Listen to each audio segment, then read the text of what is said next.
नमस्कार, आप देख रहे हैं न्यूज़ लाइन 24।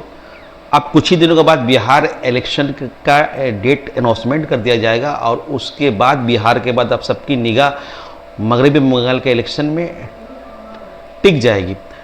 अब सवाल ये पैदा होता है कि इस बार जो मगरबी बंगाल में जो असेंबली इलेक्शन होने वाली है, सबकी निगाह इसी पे टिकी हुई है और इस बार का इलेक्शन बहुत टफ माना जा रहा है। तृणमूल के लिए कहा जा रहा है कि राहें आसान नहीं हैं। अब रही बात तृणमूल कांग्रेस की, अगर बात की जाए तो आज मैं कुल्टी से शुरू कर रहा हूं कि इस वक्त तृणमूल कांग्रेस की कुल्टी में क्या पोजीशन है। अगर कुल्टी की बात की जाए तो किसी ज़माने में कुल्टी तृणमूल कांग्रेस का गढ़ माना जाता था और यहाँ से उज्जवल चटर्जी एमएलए हुआ करते थे तृणमूल कांग्रेस के तरफ से। लेकिन इन दिनों ये देखा जा रहा है, अगर कुल्टी की बात की जाए तो यहाँ कुल्टी में तृणमूल कांग्रेस काफ़ी ग्रुप में हम लोग को बंटती हुए दिखाई दे रही है। और जो लोग एक्टिव थे, जो तृणमूल कांग्रेस के फाउंडर थे, जिन्होंने लड़ाई लड़ के सीपीएम के वक्त में तृणमूल को लाया, आज कहीं ना कहीं वो ठंडे बस्ते में चले गए हैं और उनकी एक्टिविटीज़ हम लोग को बहुत कम दिखाई देती है। अगर कुल्टी की बात की जाए तो कुल्टी में हमेशा तृणमूल कांग्रेस को मुसलमानों का वोट मिला।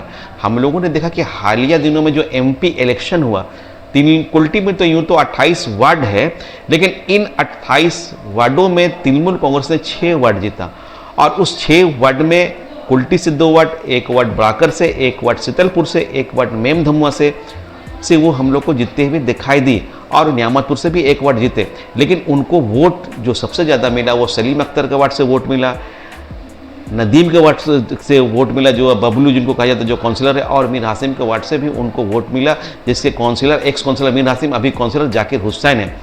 उसके साथ हम लोगों ने देखा कि रोहित नूनिया ने की जो वार्ड है संजय नूनिया, वो भी काफ़ी चौंका है और एमपी इलेक्शन में वहाँ से भी ठीक ठाक हम लोग को तृणमूल कांग्रेस की लीड मिलते हुए दिखाई दिया।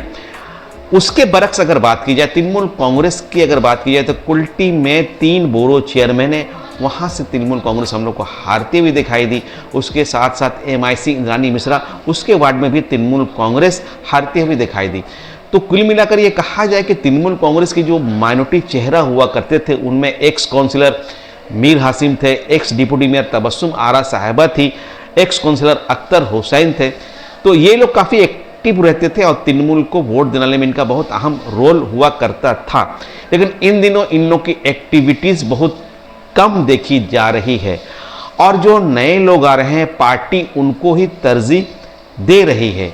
अभी हम लोगों ने हालिया में देखा कि जैसे इंद्रानी मिश्रा वो कांग्रेस से आए, उनको एमएमआईसी बना दिया।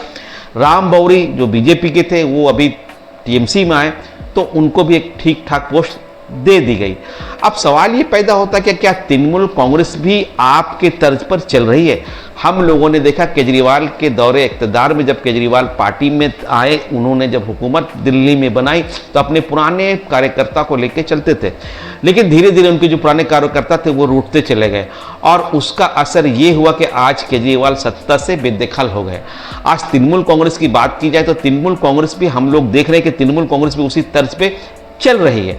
जो पुराने लोग आ रहे हैं उनको तो वो जगह दे रही है, लेकिन जो नए लोग आ रहे हैं उनको तो वो जगह दे रही है। लेकिन जो पुराने लोग हैं, जो उन्होंने सीपीएम के वक्त में झगड़ा किया, खूने बहाए, लड़ाइयाँ लड़ी, आज पार्टी उनको कहीं ना कहीं साइड लाइन में करते हुए दिखाई दे रही।